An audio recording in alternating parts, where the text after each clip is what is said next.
Get some good, some food in you. Step 3, think real hard about what you want to be. Step 4, everybody just do your thing. Wake up, today's gonna be a good day. Wake up, today's gonna be a good day. Wake up, today's gonna be a good day. Wake up, today's gonna be a good day. Wake up, today's gonna be a good day. Wake up, today's gonna be a good day. Wake up, today's gonna be a good day. Wake up, today's gonna be a good day. Yo, set your affirmations, aspirations. I got shit to do, the aftermath of preparation. Good food, good mood, blood in circulation. One step at a time, yeah, that's how you make it. Set a goal you control and the steps you take them. I try to pick one thought, have some concentration. And if I make a mistake, it's called education. I try to do this every day, call it replication. Wake up, today's gonna be a good day. Wake up, today's gonna be a good day. Wake up, today's gonna be a good day. Wake up, today's gonna be a good day. Wake up, today's gonna be a good day. Wake up, today's gonna be a good day. Wake up, today's gonna be a good day. Wake up, today's gonna be a good day. Life ain't easy, yo, I think there's a reason though. Ups and downs, just like every different season, yo. Sometimes I'm high, other times I'm barely breathing, though. You always gotta fight and hide from the demons, yo. Negative thoughts are poison, they rot. Head full of flies, so here come the clouds. They'll never stop unless I can swap all the bad for the good in my head when I'm lost. Yeah, so I'ma fake it till I make it. Positive thoughts are overtaken, I got patience. One day at a time is how you operate a cadence. A flow, you grow, you show yourself a foundation. Stay away from all the shit that causes temptation. I know that I like to do it cause it's sensation. I live my life in my head like a narration. Don't expect greatness, do my best, man, I'll take it. Wake up, today's gonna be a good day. Wake up, today's gonna be a good day. Wake up, today's gonna be a good day. Wake up, today's gonna be a good day. Wake up, today's gonna be a good day. Wake up, today's gonna be a good day. Wake up, today's gonna be a good day. Wake up, today's gonna be a good day.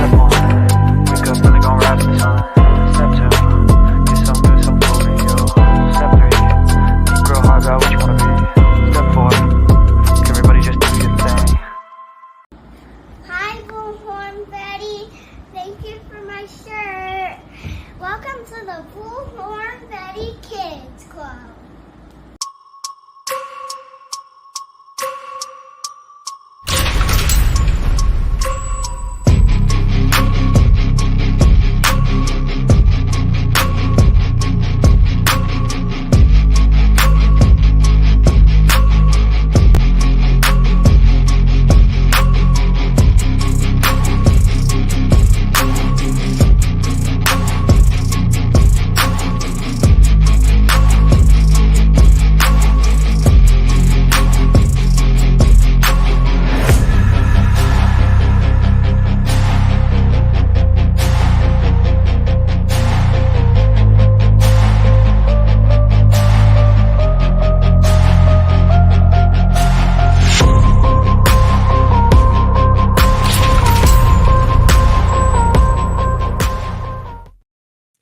Well, good evening, guys. I hope you guys are doing well this evening. It's nice to see you, Athena. Gigi for life. Beautiful Sonia's up in the house. Teddy, it's nice to see you. Southern Grammy, good evening. Good evening. The real me too is up in the house. JB's mama, it's nice to see you. It's me, Jen. Lord have mercy. I can't even say it. I can't even spit it out tonight.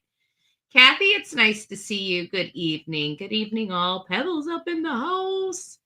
It's nice to see everybody. I figured I'd do a one-off. I wasn't expecting to come live, but I was doing some research and reading, and I saw that there wasn't really anybody going live and didn't know, there's a lot of stuff going on. I know we've been focused on the Soto case and a lot of other cases, but, Alec Murdaugh, there's some hearings coming up at the end of this month. And so I just wanted to give everybody an update on this. We're not going to stay on tonight too awfully long. Why I'm drinking coffee, I have no earthly idea, but I am. Good evening.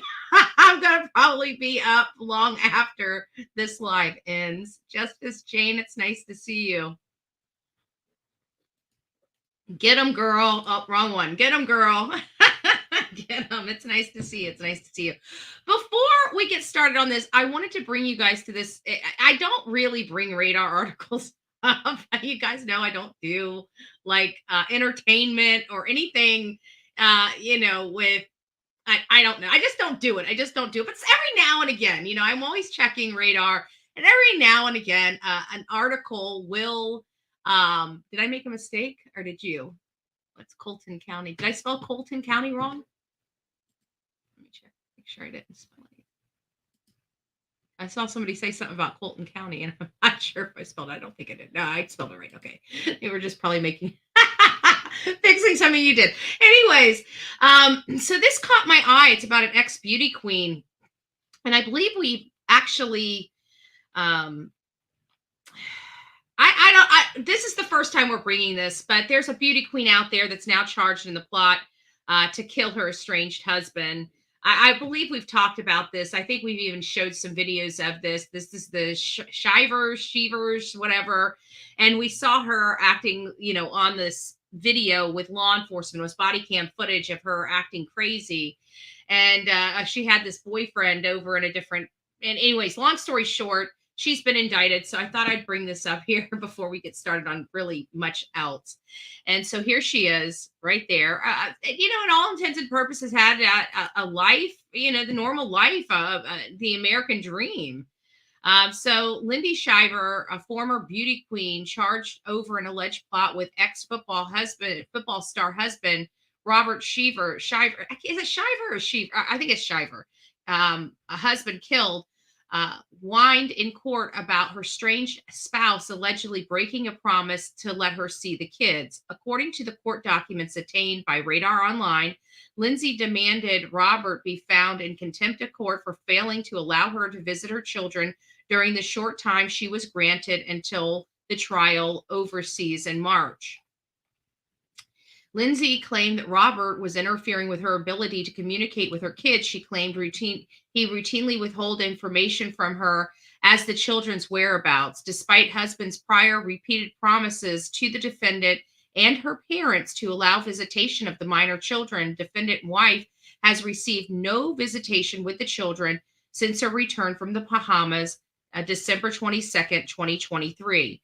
Lindsay said Robert has agreed to let her have visitation before the court granted her motion to return home. She claimed the deal was to see the three children as long as her parents supervised. Lindsay claimed that Robert's sudden reneging of the deal after she was released to come to the States, she allegedly cited the expert's opinion of an unnamed child psychologist. Lindsay said Robert refused to name the psychologist, but the ex-beauty queen said despite her children's plea to see their mother, Robert has allegedly denied any in-person contact with the children during the holiday season. We're told Robert's family and friends have concerns about Lindsay's state of mind. And I've got to kind of, believe, in my opinion, somebody that's plotting to kill her husband and looking to actually pay somebody to do it. I think anybody would have grave concerns over their children because, let's face it, we don't know what she's going to do. We see this all the time where parents have nothing to lose. Next thing you know, a major thing's going on, and it happened because, her parents turned their head or didn't believe she was capable of doing something like that. I would like to thank whoever gifted me a membership today. Oh, Mel B, thank you. I think it might have been It's Me, Jen. I can't be 100%, but I think it was. So make sure you tell her thank you. I could be wrong. So, I understand this. And quite frankly, I understand why the father would be withholding the children. If I had children with a man and a man was plotting to kill me over my dead body, are you seeing my kids? I'm sorry. I don't care if it's the man or the woman, it doesn't matter. But I know how I would personally be in a situation like that. I don't know if anybody else is like me. Maybe I'm the only one out here, But I'm sorry, you plot. If I have kids with you and you're plotting to whack me, yeah, I don't know if I'm going to be around you or I'm going to let my children around you. To me, that would say you're probably deemed violent, okay? And I don't want to subject my children to violence, and I don't want to put them in harm's way. But let's face it, normal people, I mean, we've all been angry. I mean, I think there's many of us in here. I know I'm personally a divorcee, right? I don't know how many other people are in here that are divorced people, but we didn't kill our spouses. I mean, we didn't attempt to kill our spouses. So normal people, in my opinion, let me throw this out there, in my opinion, because I don't know if people have the same opinion as me, right? In my opinion, I have to think that normal people, when they have a problem with their spouse, just don't run to the corner, you know, hitman and start planning to and plotting to get your ex out of your way. Divorce, so they're right, Justice date exactly. Divorce 30 years, right? I mean, come on, we didn't whack ours. If we didn't do it, nobody can. Okay, let's just be honest. I got to be honest. My divorce, from everything I see and hear, my divorce was a blessing. I mean, there wasn't really any fighting. Heck, me and my ex-husband went out and had a cocktail and a slice of pizza after our divorce. I mean, in the grand scheme of things, as amicable as of a divorce as anybody could ever have, I definitely had that amicable divorce. And it still took me 2 years to get the paper signed. It still took. We fought over nothing. I mean, I was angry with him. Don't get me wrong. I mean, there's a lot of hurt feelings there, but obviously we're divorced, right? So you don't get divorced because you guys are doing great, So there's just a lot, and we didn't do it. So I mean, I do understand, but for me personally, you trying to whack me over my dead body, are you going to see my kids? I mean, period. I don't care if I gave birth to them or not. Over my dead body, are you seeing my kids? So January 29th. January 29th is the court. I think was this argument pertaining to the new trial. So this is going to be the new trial for the inappropriate statements that Becky Hill said to the clerk. And that's kind of what we're getting into tonight is, there's some court hearings coming up. We know that there's two major issues. We're going to be going over, there's some, Law and Crime just dropped the interrogation interview of Buster Murdaugh. So we're going to be going over that tomorrow morning at 7:30. Don't forget, tomorrow morning, 7:30 is the time for tomorrow's live. So don't be waking up at 5:30 thinking you guys got to be ready and with your pads and paper at 6:30. We're pushing it to 7:30 tomorrow. We may push Saturday to 8:30. I don't know. We'll see how everybody does. I just know people get up to come to the show, and I want to make sure everybody's well aware that we're not going 6:30 tomorrow. So all my ride or dies, sleep in. You get an extra hour, okay? An extra hour. This is a big old kiss for me. There you go. I'm letting you sleep in. I'll take gotta take my son to work. Okay. I need some more notebooks. I'm sure you do. You need some more sleep. I don't think your few hours of sleep today justified the 3 days that you were up researching. Just saying. So the 29th, he's going to be in front of Justice Toll. She's an amazing lady. I hope if anybody, we might go over maybe tomorrow's going to be a really long day because I mean the videos themselves are literally hour long. So if you guys are coming tomorrow, pack a lunch because we're going to be here for a while tomorrow. And like I said, the interrogation's about an hour and a half. When he was on the stand, we're going to be comparing what he said in his interrogation to what he said on the stand. We've got his testimony from the stand up. That's another hour and a half. So we got 3 hours just in videos. That's not even commentary. This is probably going to stretch out for a couple days, this conversation about everything, lunch party, about Buster. This is the side we didn't see. We had Alec Murdaugh's interrogations released fairly quickly. I don't know why they chose to release them, but we never heard Buster. We didn't really hear a whole lot from Buster until that Martha McCallum interview. So before we roll into the latest and greatest of Becky Hill, again, we're not going to stay here too awfully long tonight. We're going to just roll through it, but I do have a few articles that I wanted to read to you, and we're going to go into the intro video, which is about 8 minutes, little under 9 minutes. So I'm going to go ahead and pull this up now.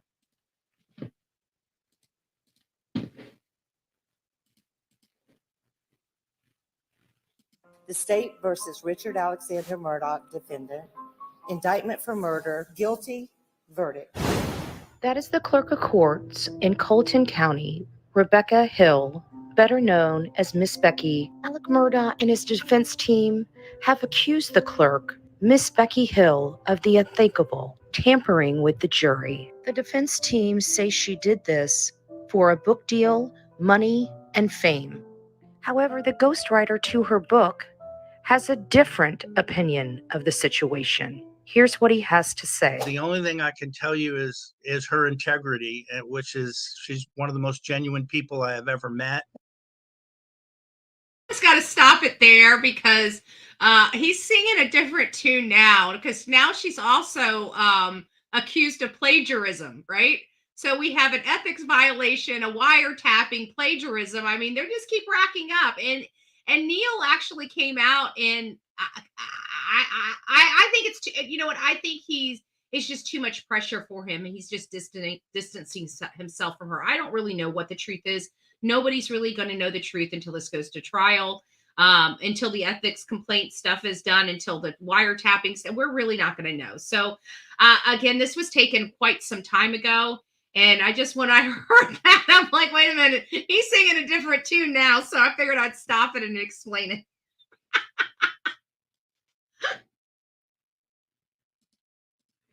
We now know from Twitter post by Eric Bland, an attorney that took care of the Satterfield boys, as well as Stephen Smith's mother, is now representing the jurors that made these claims, and stated to Mr. Harpootlian, you told them to get an attorney, and they got me.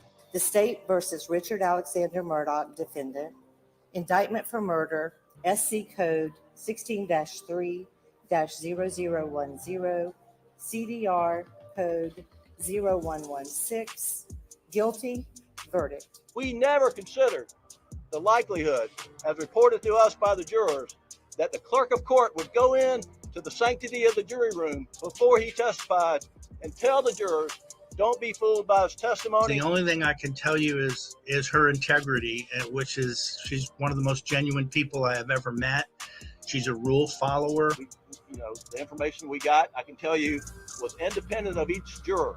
The first juror we talked to, we got information about Ms. Hill saying, don't be fooled. And then the second juror, independent of the first juror, says the same thing, and the third juror, independent of the other two, say the same thing. And so we're very confident.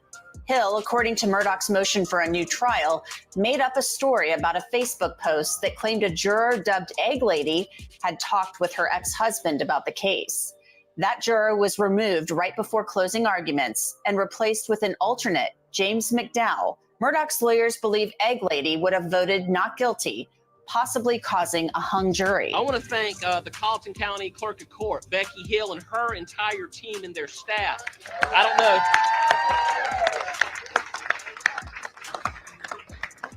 I call her Becky Booth. That's her nickname. But Madam Clerk, wherever you are tonight.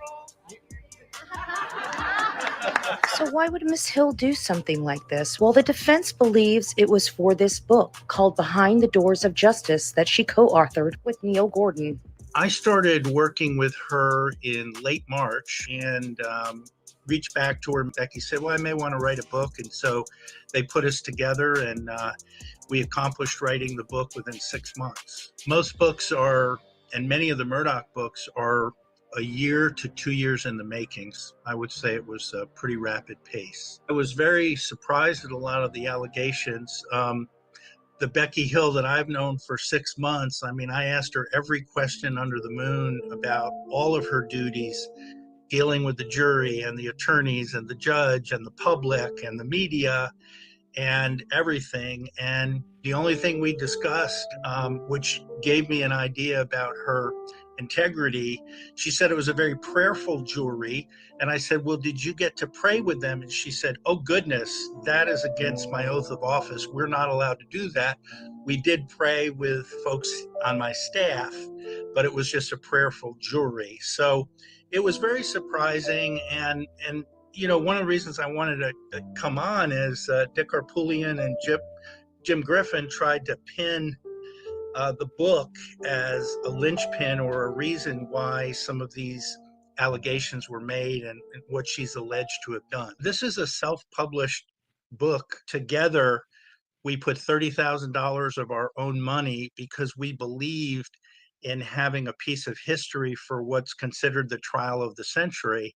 And so we put our blood, sweat, and tears and money into it. So to say that there, was a book deal, that's why, perhaps some of those allegations were made is ridiculous. It was self-published and it was checked through the ethics commission. She's entitled, like anyone else, to write a book and to offer up her opinions. And in this case, I mean, the title says it all. I mean, Behind the Doors of Justice. This was just an opportunity to explain a little bit how the sausage was made, if you will, and for her to be able to explain just how things, happen behind the scenes. And it's just a fascinating read.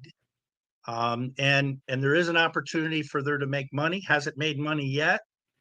Don't know if it will. But really was just a great opportunity, once in a lifetime opportunity to take a snapshot in history. Neil Gordon was also asked about the allegations that Becky Hill was seen in the bathroom with the foreperson having private communications. Well, I wasn't there, so I wasn't privy to any of these supposed back office conversations. The only thing I can tell you is her integrity, which is she's one of the most genuine people I have ever met. She's a rule follower. Not one, as I mentioned about the prayer, not one to try to deviate to her oath of office, which she took very seriously, especially under the guidance of Judge Newman, who she respects greatly.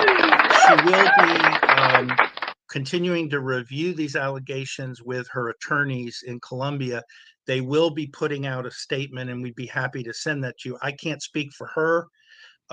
Other than I can vouch for her character. I mean, there's conversations that go on if somebody's sick, things of that regard, hello, kind of thing. She's sort of like the operations manager in a big company. She's just working with a lot of different entities. I do believe that. But, those were the only conversations that we talked about her having with the jury. And I spent, like I said, 6 months with her, a lot of nights and weekends, and I asked her every question imaginable about where she was, what she was thinking, who she had conversations with, what she overheard, just the major who, what, why, where that we would all ask. And never did anything at all come up like that. The only thing, like I say, that we did put in the book was about the prayer, and I was touched by how she defended their right to pray, but the fact that she wasn't allowed to pray with them. It's just against the rules of conduct for a clerk of court. Very prayerful jury. It's in chapter 12 of Behind the Doors of Justice, she listed the fact that they were, I think it was prayerful, persistent, and I'm forgetting the last P, but in describing the jury, just how purposeful they were and careful they were, in terms of however they, conducted their business. About Becky is that she's going to tell the truth, whatever the allegations are. She's going to respond and tell the truth. And I know that she's not going to get into any kind of a spitting match with the Murdaugh attorneys. She has her own attorneys, and they're reviewing all of the allegations, and soon enough, she'll make a statement. We have learned from the state attorney that they will be filing the necessary paperwork in response to the defendant's allegations in due time. I really do hope you... Okay. So there you have it. There you have it, folks. So a lot has changed since that video was produced. I can't even tell you when that was produced. Hold on a second. I'll let you know in just a second. This was produced September 8th, many months ago, like 4 months ago. And that was produced at that time. A lot has changed since the production of that. Neil has kind of changed his position with Becky, especially after the plagiarism allegation. It seemed like that was the final straw for him. Becky did go through an ethics review for this book prior to. So I was a strong defender of Becky Hill. Many of you know, I don't believe the allegations. I know defense attorneys need to gnaw on any meat to a bone when appealing a case. I mean, he's convicted of a double homicide, one of that involves his wife and his son. Hey, Kelly, it's nice to see you, love. So we have a lot of reasonings why they need to attack someone. But I didn't believe it. I didn't take a lot of stock in the allegations. When we first started learning of them, I'm like, this is not a big deal. Don't worry about it. And then the proposed, it wasn't filed yet, it was proposed, a motion for new trial was released after a very theatrical press conference from Dick and Jim, right? I mean, they look like a bunch of fly old guys, right? We were sitting there, they had their shades on, they had their ties, they're looking, really, really smooth up there. They're going to kick some butt. They're going to, it was their outfits matched, they didn't match perfectly. You knew who the main characters were. And the one guy to the side that had the blended tie that blended both Dick and James. I mean, they were matching. I mean, come on, they were some fly guys. All right, they were fly guys. They were fly old guys, right? We were teasing them. And so they come out there, and so we read that, and when I read it, I'm like, you guys saw me. I'm like, oh my gosh, please don't tell me she did this. Please don't tell me she did this. And then I started reading the affidavits, and I'm like, okay, we have the affidavits, and we're reading the affidavits, and it seemed like the only people that provided Jim and Dick the affidavits appeared to be the ones that were kicked off the jury. That wouldn't have really a whole lot of knowledge because they were kicked off fair. I mean, one of them was there for a couple of weeks, I believe. I think it was the egg lady, right? Something like that.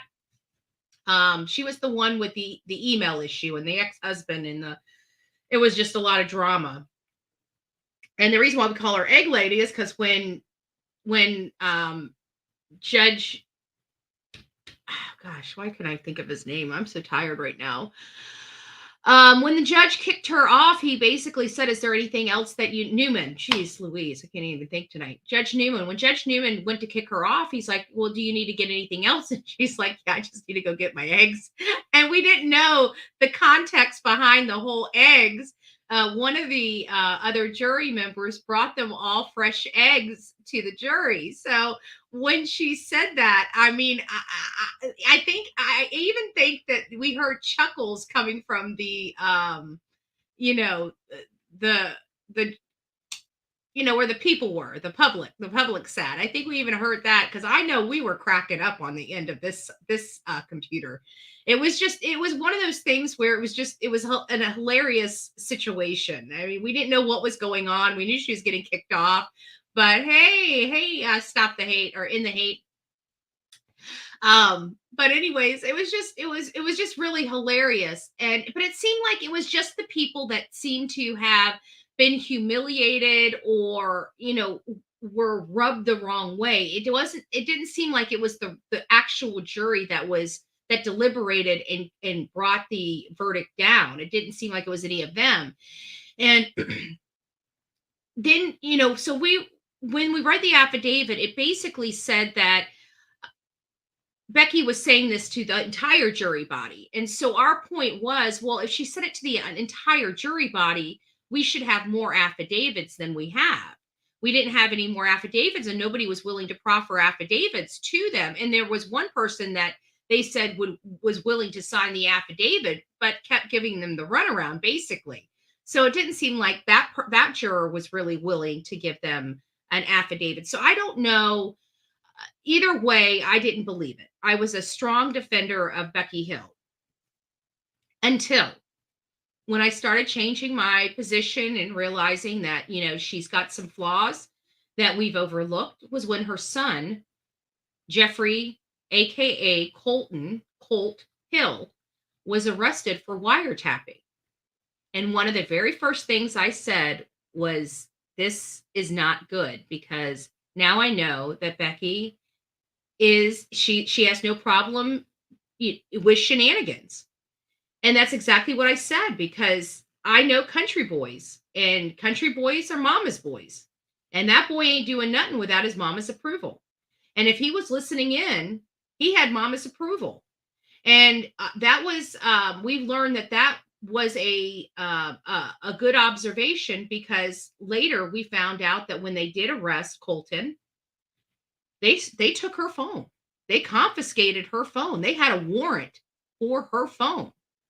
And I absolutely believe she was, they had concocted together to listen in to find out what was going on with her ethics stuff.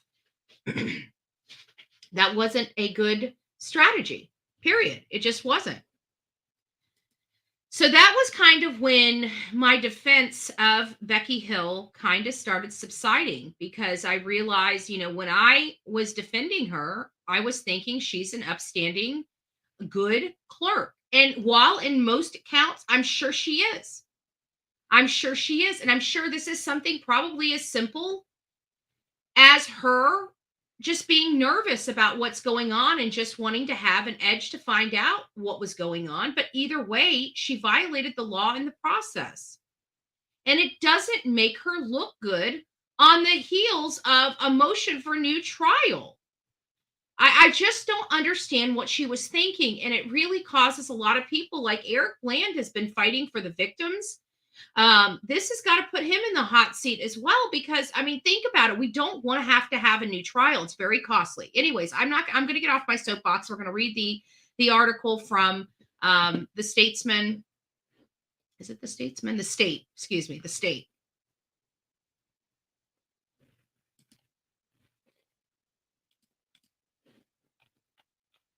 Okay, I think we can open this up just a little bit more. Actually, I like it. Let's have them read it to us instead of Bullhorn Betty. Why don't we do that? And we have the ability. You might have to listen to a commercial. Let's listen. Becky Hill tampering case transferred to SC Supreme Court as Murdaugh files new attack. South Carolina Supreme Court Chief Justice Donald Beatty ordered Wednesday that all records in Alex Murdaugh's appeal of his double murder conviction be transferred from Colleton County to the Supreme Court Clerk of Court in Columbia. Beatty indicated there would be a conflict of interest if the case were kept in Colleton County, where Murdaugh was tried and convicted last winter, because a key figure in Murdaugh's appeal is Colleton County Clerk of Court Becky Hill. In appeals to the case, Hill has been accused by Murdaugh's lawyers of tampering with jurors, making statements to try to influence them to convict Murdaugh and other inappropriate behavior. As Clerk of Court, Hill oversaw court interactions with jurors and was in a position to have contact with them throughout the 6-week trial. She has denied wrongdoing. Because defendants, Murdaugh's, motion for a new trial contains allegations related to the conduct of the Colleton County Clerk of Court, I find it would be inappropriate for documents in this case to be filed in Colleton County, Beatty wrote in a 2-page order. Murdaugh was sentenced to 2 consecutive life terms in prison for the 2021 murders of his wife, Maggie, and son Paul. In his appeals, he contends he is innocent. Just a quick word from our sponsor. Hi, I'm David Moss with Moss Nissan. When it comes to servicing your vehicle, Moss Nissan is simply the best. You'll notice the difference the moment you walk through our door. Our team is like family, and we look forward to treating you like part of our family.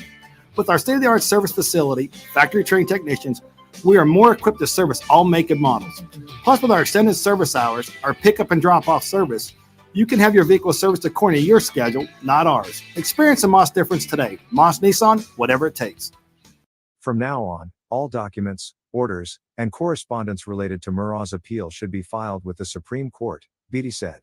In other developments in Murdaugh's appeal Wednesday, Judge Jean Toll, a former state Supreme Court Chief Justice assigned to oversee Murdaugh's appeal, will hold a hearing on Tuesday, January 16, to discuss motions and other details of an upcoming full-fledged appeal hearing on the jury tampering allegations that begins January 29. The January 16 hearing, as well as the January 29 hearing, be open to the public and be held at the Richland County Courthouse. Murdaugh's lawyers filed a 21-page brief Wednesday with the state Supreme Court outlining the case they intend to make to Toll at the public hearing that begins January 29. In their Wednesday brief, Murdaugh's lawyers, Dick Harpootlian and Jim Griffin, made it clear that discrediting Hill is a cornerstone of their effort to win an appeal. Her credibility is the crux of the matter before the court, Murdaugh's lawyers wrote. The purpose of the January 29 hearing is to allow the court to decide whether it believes the word of Ms. Hill more than it believes the sworn testimony of one or more jurors. Anything that impeaches Ms. Hill is relevant. In the last 2 months, Ms. Hill is alleged to have stolen money, illegally sold access to the courthouse, conspired with her son to conduct illegal wiretaps, and even had her book removed from publication because of her plagiarism, Murdaugh's lawyers wrote. In their brief, Murdaugh's lawyers also contend that Hill's actions by her extensive private communications with jurors were such that she violated Murdaugh's constitutional right to a fair trial. The lawyers also contend that under the law, they don't have to prove that any juror was in fact influenced by Hill's improper communications, just that she tried to influence them. Hill, outside the presence of the court, Murdaugh and his attorneys, used her official authority to direct the verdict to her preferred outcome. This is, fortunately, a vanishingly rare event, but it is one that requires a new trial, Murdaugh's lawyers wrote in their brief. Even if every juror were to testify that he or she would have reached the same verdict regardless of Ms. Hill's tampering, a new trial is required if it is proven that Ms. Hill communicated with jurors about the merits of the evidence presented, the brief said. That position contrasts with filings by prosecutors, who contend that Murdaugh must show not only improper contact between Hill and jurors, but also that one or more was influenced by Hill. In their own filing on Thursday, prosecutors argue that any evidentiary hearing is unnecessary, as the burden is on Murdaugh to show that any improper influence on the jury occurred. They argue only one juror who actually took part in the deliberations attributes statements to Clerk Hill which resemble arguments made by the state, but the juror does not claim she was influenced by Hill, but that she merely felt pressure from other jurors. If a hearing does take place, prosecutors argue that it should only consist of Toll asking each juror whether their guilty verdict was based only on the testimony, evidence, law and arguments of counsel as presented at trial. The hearing should only proceed further if any jurors indicate that it was not. The state also wants a protective order to ensure the jurors remain anonymous. This story was originally published January 4, 2024, 9:28 a.m. Next article. Fewer murders. Okay, so you guys got the gist of that. There's a couple things that I want to discuss. One, I don't think you guys heard me. I just realized my microphone was off. Is I disagree with a statement that just because somebody may say something to a jury that it automatically entitles them to a new trial. I absolutely disagree. I believe that their attorneys are inaccurate. Now, again, this is up to the South Carolina judge in courts to decide. This is, I know Florida law. There's, each state has kind of, they all are built based upon the same concept of law. They're just done differently. They're in different orders. They have different meanings in different states. They have different powers in different states, et cetera, et cetera, et cetera.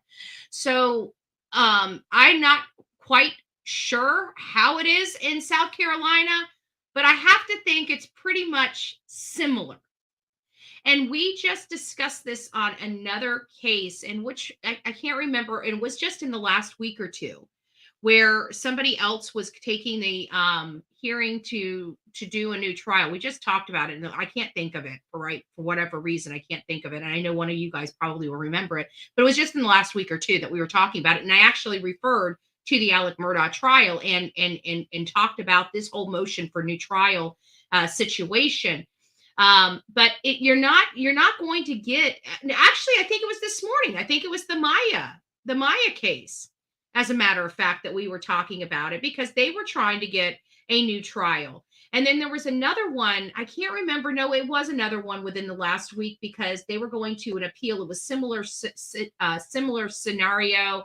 It was, I believe it was a murder case, and they were taking it to the Supreme Court, and they said that they didn't have, maybe it was Lewis Lint. Maybe it was the Lewis Lint stuff that we were talking about. I'm unsure. I'm unsure. But anyways, and we discussed how it was Lewis Lint because he was ordered by the lower court to be released from jail, and then the state appealed it, and the appellate judges, which was a 3-panel judge, basically said, no, you did not prove that there was enough wrongdoing here to warrant a new trial. That there was nothing that was going to justify the outcome of this case. They didn't prove it. And I remember saying that, we have to remember, just because a defense attorney puts it into a motion doesn't make it true. It just makes it their argument. It doesn't mean that the information in there is accurate or true. It just means that they found information that it may be true. It may be true. It's possible. We talk about possible on this channel all the time. Anything is possible. Truth is stranger than fiction. Literally, when I mean anything is possible, I truly mean anything is possible, including aliens. Right? I need to stop. The purge is real. The purge is real. My purge. You guys are going to kill me. The purge is real.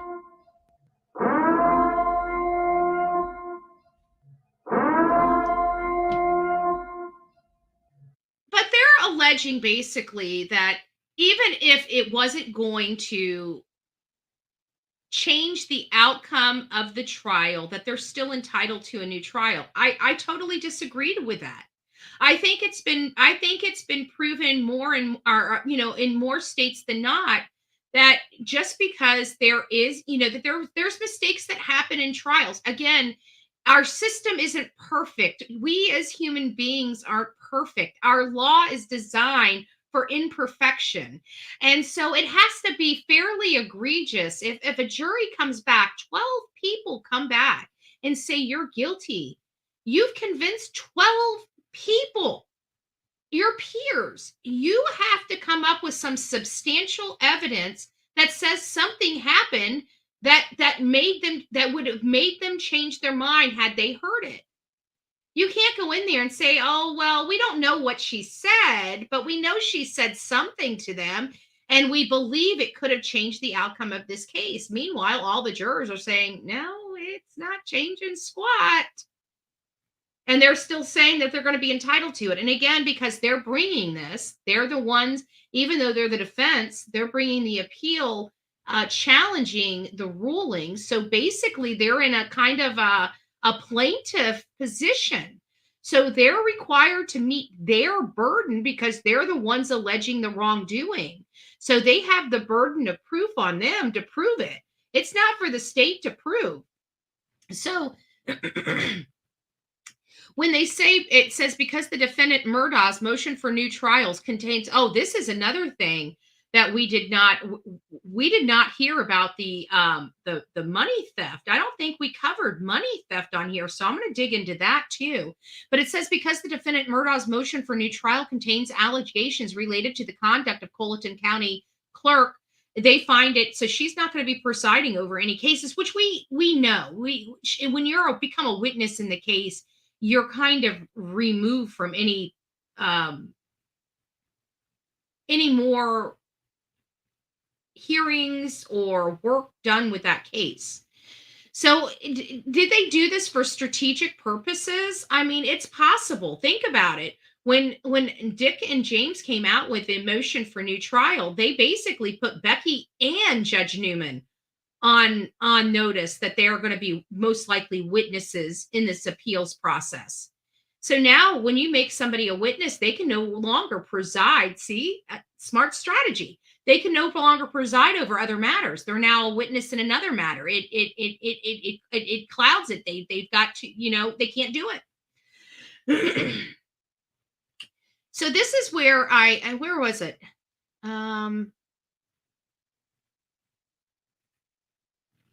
Here it is. In the last 2 months, Miss Hill is alleged to have stolen money. This is the first I heard of some stolen money. Illegally sold access to the courthouse. Now, I never heard it couched quite like that. I did hear she took some people on private tours and had some photo ops or, selfies with people, which is in this day and age, it's not uncommon for any political figure to have selfie with people, even in the capacity of their official duty. Okay. It happens all the time. I see it. I see it with every political in every place. Anytime somebody walks out, they ask if they can take a selfie. No problem, no foul. You take a selfie. Every single elected official I know has selfies with people on the job. So I'm really kind of, I'm just trying to be fair. So I never heard she illegally sold access. When you say sell or sold, you're implying that there was some kind of monetary or benefit received from that. So they have to explain that. You can't just wildly and loosely allege this. They have to have something that supports this. And then they also said conspired with her son to conduct illegal wiretaps. And I do believe she did that. And that's what's making it hard that you can believe she can do one thing without believing she can do another. And that's where my personal conflict and turmoil comes with Becky Hill. Everybody knows, if you guys have been watching me through this entire trial, and you can go back and check for yourself, I am a Becky Hill defender. But I have to be honest, this is getting so much. It's hard. It's hard to continue to defend her when you're seeing these bad behaviors and behaviors that I do not condone. Do I think she did anything? It doesn't, and it's still, one doesn't mean she did the other. Okay, just because we agree that the wiretapping happened doesn't mean she put her hands on the scales of justice in her official capacity as clerk. It doesn't look good, but one's related to ethics and one's related to her ability to manage a trial. One's related to a book and people having heartburn that she may have done something in politics, and you get a notice. I mean, I deal with it in Manatee County with, and the only experience I really have here in Manatee County is my experience with my county commission, because that's what I'm more heavily involved in my county commission than I really am in anything else. And I know the attacks that my county commissioners have had to deal with, whether true or not true, mostly not true. There's been some situations where there was something that was partially true that was blown so far out of proportion. It was ridiculous. And those things are common in politics. And she is a political figure. That is an elected official. So it is a voted on position. So you never allow, what was that statement? You never allow a crisis to go to waste or something like that. It's a political thing. And so I know a lot of people don't understand it, but I do. And I know these things do happen. When she says that, she's being sabotaged from, an employee that's no longer there, I've seen it happen myself. So when she says stuff like that, even though the rest of the world may not believe it because they're not in politics, I do, because I am, and I have seen it, and I've seen it more times than I haven't. I've seen it more times than I haven't. Tattooed Rebel, it's nice to see you, Love Bug. Oh, it's me, Jen. Thank you. If you received your gifted membership from Jen, please tell her thank you. She gifted 2 memberships this evening. Thank you, and God bless you for the support, the love and support of this channel. So now that we have that, I wanted to kind of give you, this is Donald Beatty. He's the one that had this ruling, whether or not Becky can be involved with this case. And I just thought it was a good an opportunity to give you a little background on him. And it's Donald Wayne Beatty. He was born April 29th, 1952, is the Chief Justice of South Carolina Supreme Court and formerly a South Carolina Court of Appeals judge and state representative. He was elected to a seat on the South Carolina Supreme Court on May 23rd, 2007 to replace Justice E.C. Burnett III. He became Chief Justice on February 1st, 2017. He's a very astute judge and obviously highly respected in the state of South Carolina. Beatty was born in Spartanburg, South Carolina, to Arthur and Ruth Beatty. He's a graduate of South Carolina State University with a Bachelor's of Art degree in 1974 and a University of South Carolina Juris Doctor degree in 1979. He married Angela D. Chestnut February 23rd, 1985, and they have 3 beautiful children. His political career, Beatty served as a member of the Spartanburg City Council from 1988 to 1990 and served 2 terms in South Carolina House of Representatives from 1991 to 1994, representing the 31st District. On February 25th, 2016, President Obama nominated Beatty to serve on the United States District Judge of the United States District Court for the District of South Carolina, the seat vacancy by Judge Cameron McGowan Curry, who assumed senior status on October 3rd, 2013. On June 21st, 2016, a hearing before the Senate Judiciary Committee was held on his nomination, and on July 14th, 2016, his nomination was reported out of committee by voice vote. His nomination expired January 3rd, 2017, with an end date with the end of the 114th Congress. So a very well-rounded, obviously highly respected judge in South Carolina. Absolutely believe he has the ability, hands down, to make this ruling. And being the chief judge, I think he's proper in this ruling. I don't think anybody needs to be touching this. It needs to be a whole new suit of people, and that's exactly what they did when they got Judge Toll involved in this as well. What else do we have here? Aha, this is the one. Sandra Murdaugh, defendant. Indictment for murder, SC Code 16-3-0010, CDR Code 0116. Guilty verdict. New allegations of misconduct by Clerk of Court Becky Hill in Alec Murdaugh's double murder trial. Murdaugh claims Hill was emailing prosecutors during the trial about the testimony of defense witnesses. Ooh, that would be interesting. I'm interested in that. Let's listen to that again. I'm going to back it up just a little bit. Hill was emailing prosecutors during the trial about the testimony of defense witnesses. Will we see Becky Hill, the jurors, and Judge Newman on the stand later this month? We've got the scoop with a lawyer from South Carolina. I'm Anjanette Levy. It's Thursday, and this is Crime Fix. What I'm going to do is I'm going to go back, excuse me, and review that whole thing. Here's this. I'm going to go ahead and pop it down here. If you guys would like to review it, go ahead and review it. I'm going to review it and piece it apart. Lastly, we've got this one. This is the one I wanted you to see, and I apologize about that. I had the wrong one up, and when I started playing, I wanted to stop it. This is the one I really want you guys to see.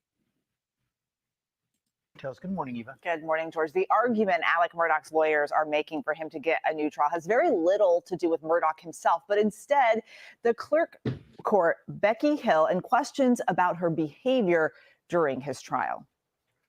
This morning, new evidence in the push for a new trial for disgraced South Carolina lawyer Alec thank you, Murdaugh. Sonia. God Murdaugh's bless you. legal team submitting to the court 2 emails court clerk Becky Hill forwarded to the prosecution during the double murder trial, criticizing a defense witness and suggesting what to ask him. Guilty, guilty, guilty. Hill read the verdict when Murdaugh was found guilty of murdering his wife and son. Murdaugh's team now accusing her of tampering with the jury. There's going to be an evidentiary hearing about what Becky Hill did and did not do. And obviously, if the prosecutors received emails from Becky Hill, they are witnesses. They are witnesses to her conduct. I agree with that. I agree with that wholeheartedly. I mean, in all fairness, thank you, Jen. God bless you guys. God bless you.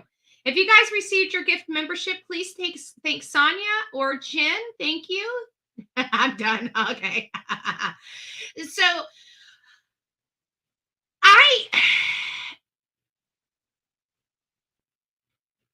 Becky Hill, it's kind of hard here because we're seeing this play out, but did she really have that much of an impact on the jury? And was she that heavily involved? Again, these are just allegations being wildly wielded by the defense. They have to prove all of this.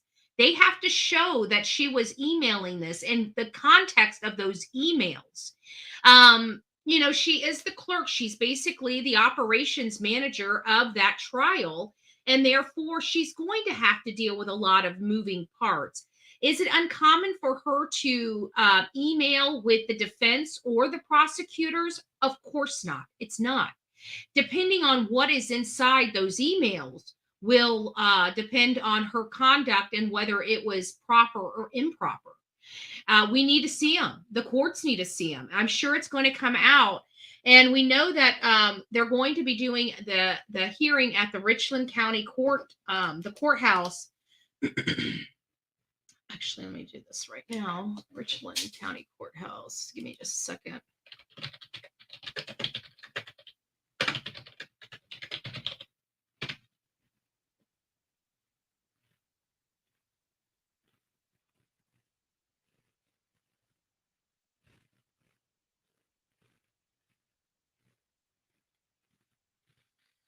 All right, so there's a few, and that is where exactly is that?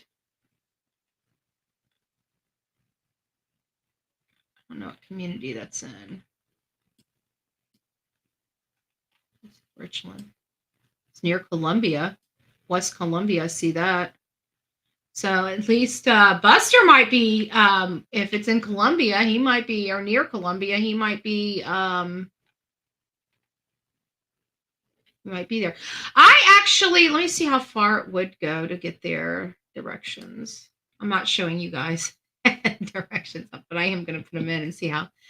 So it looks like about 8 hours. I don't know. I mean, we could, to be honest with you, we could go to this hearing. If you guys want to go, if you guys want me to go live from the new trial hearing, appellate hearing, I'm happy to do so. It is open to the public. So put a 1 in the chat if you guys want to go to South Carolina, because it's less than 8 hours away. It would only be gas and a night stay at the at a hotel. I probably won't stay. I'll probably stay like I usually do, about an hour or so outside of where this is actually taking place for safety reasons. Okay. Yeah, I think this would be a good one for us. I mean, we've been following the Alec Murdaugh case now for, I mean, literally we went everything Alec Murdaugh. I mean, I went to his auction. We've had a pretty good handle on this case for some time. Okay, so maybe that's what we'll do. We'll do that. That'll be the 29th. So we'll do the 28th. Let me go ahead and make those.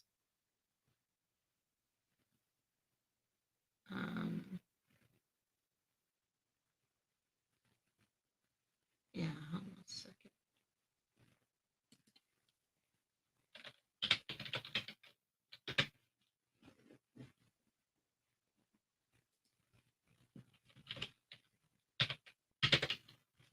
Oh, it's not even typing. Why isn't it typing?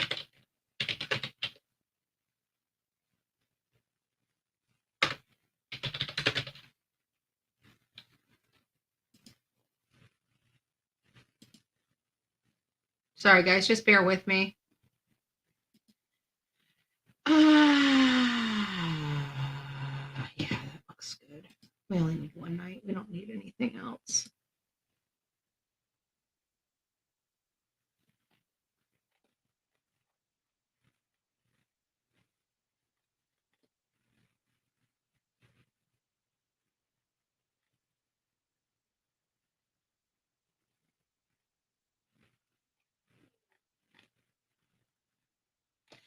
So it looks like our it looks like our room will be like $130 or less. The gas going there is going to be about, I don't know, about $130. So I mean like 260 round trip to go and cover the case. I think that is going to be a good option. I really do. I think that'll be a good option is to get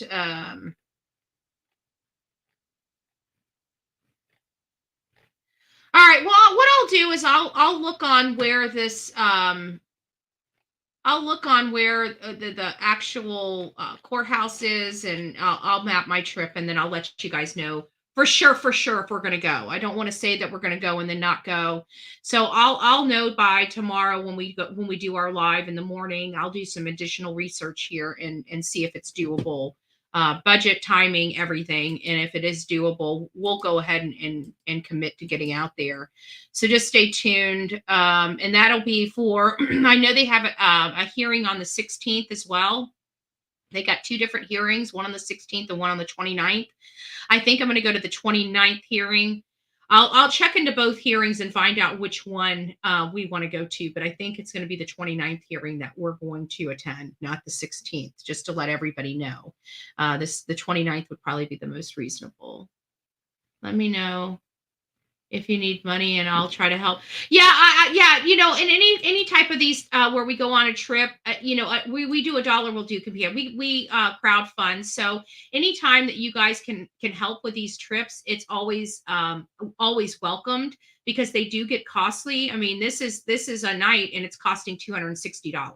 I mean, to be honest with you, that's expensive. So anything that you guys can do to help with that, please do. The best way to do that, if you're wanting to help with a trip, is the PayPal, Cash App, and Venmo, because YouTube takes 45% of your super chat, super stickers, and super things.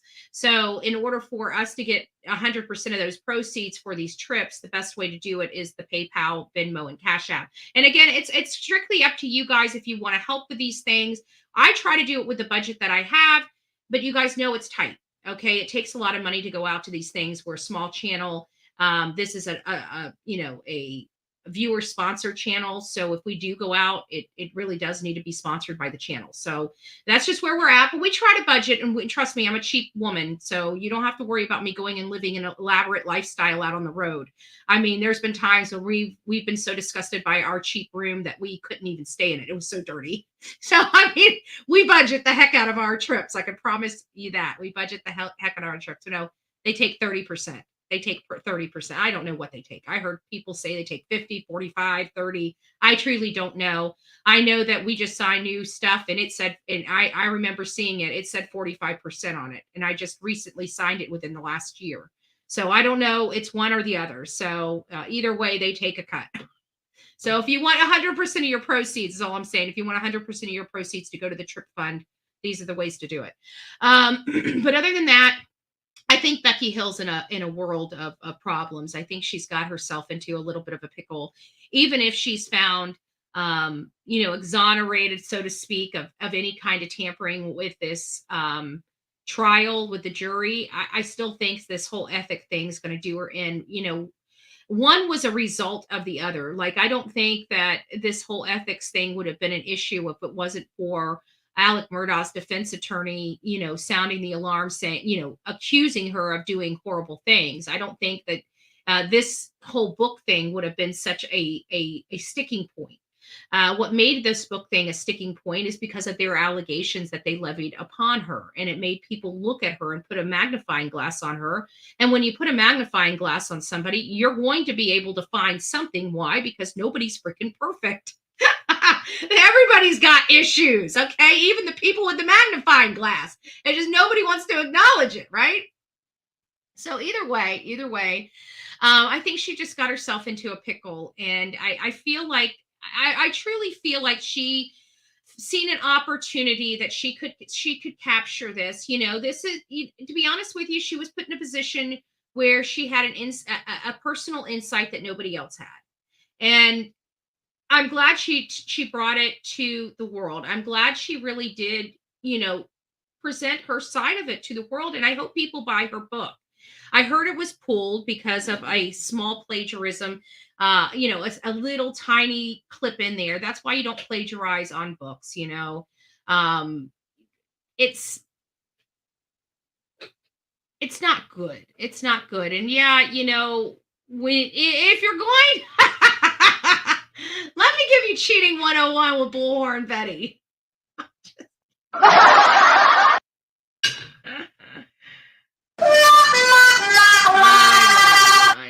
know.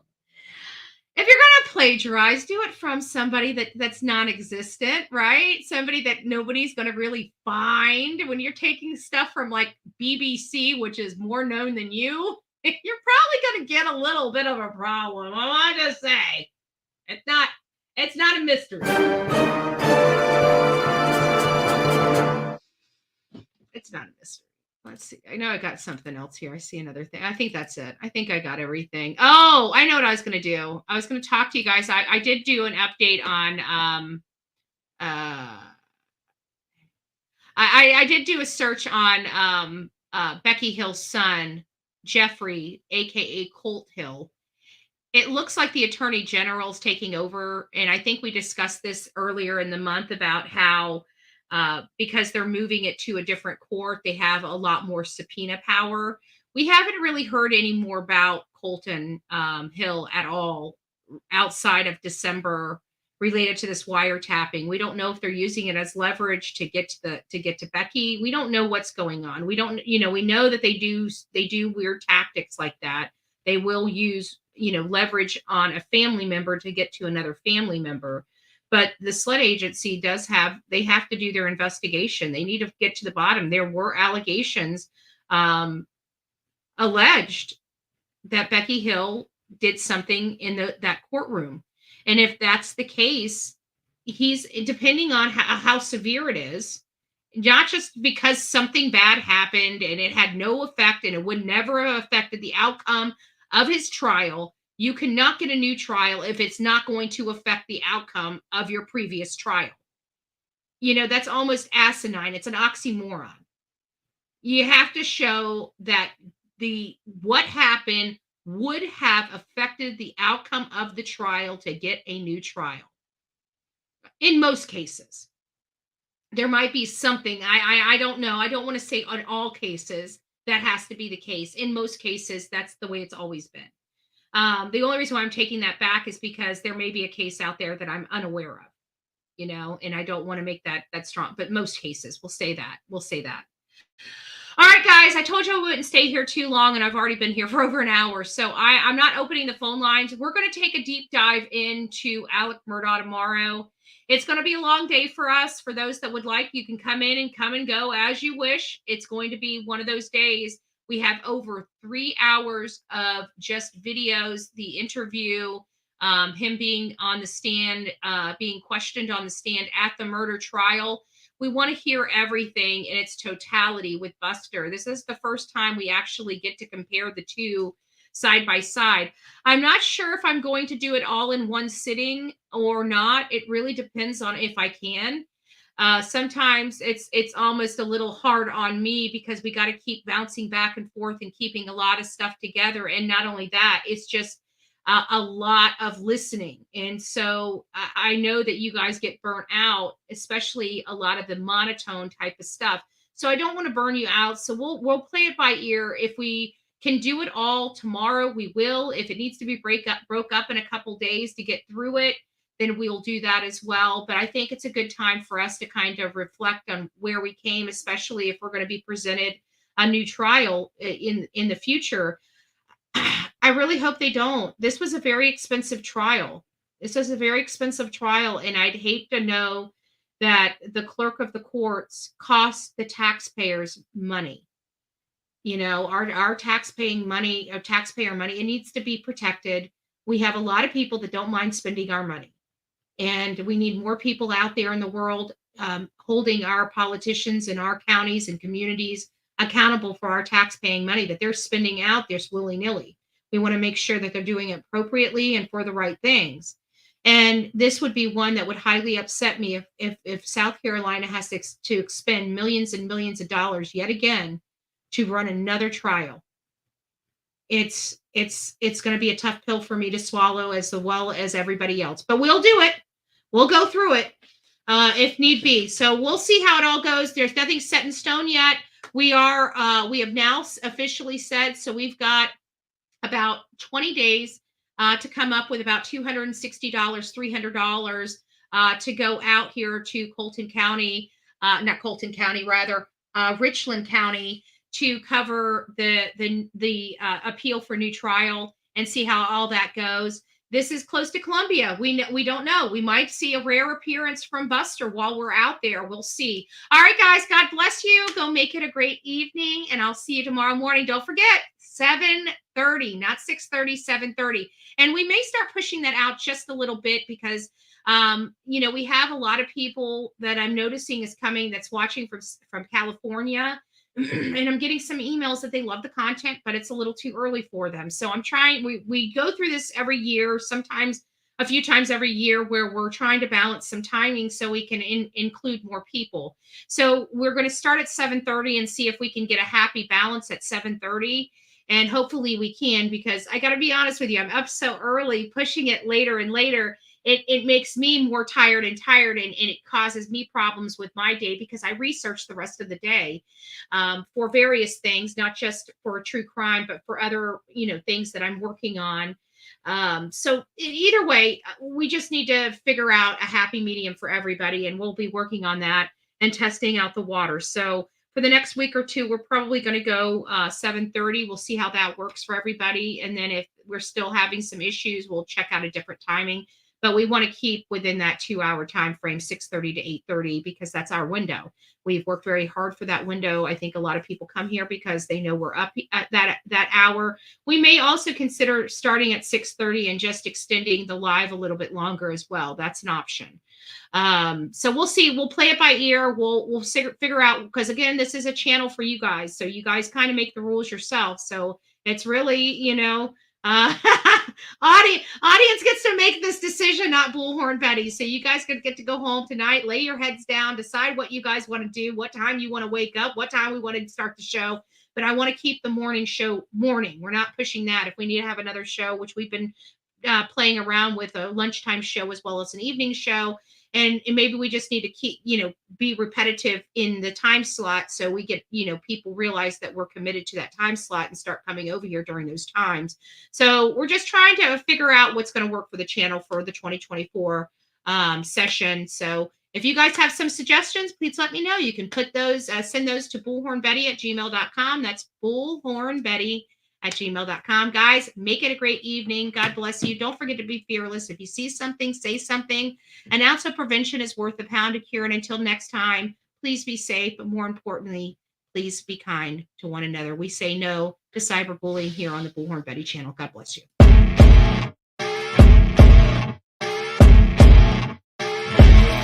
As you wake up in the morning, you want to find the latest, greatest information about criminal cases and have an intuitive conversation about the suspects associated with these cases. Head over to the Bullhorn Betty channel on YouTube.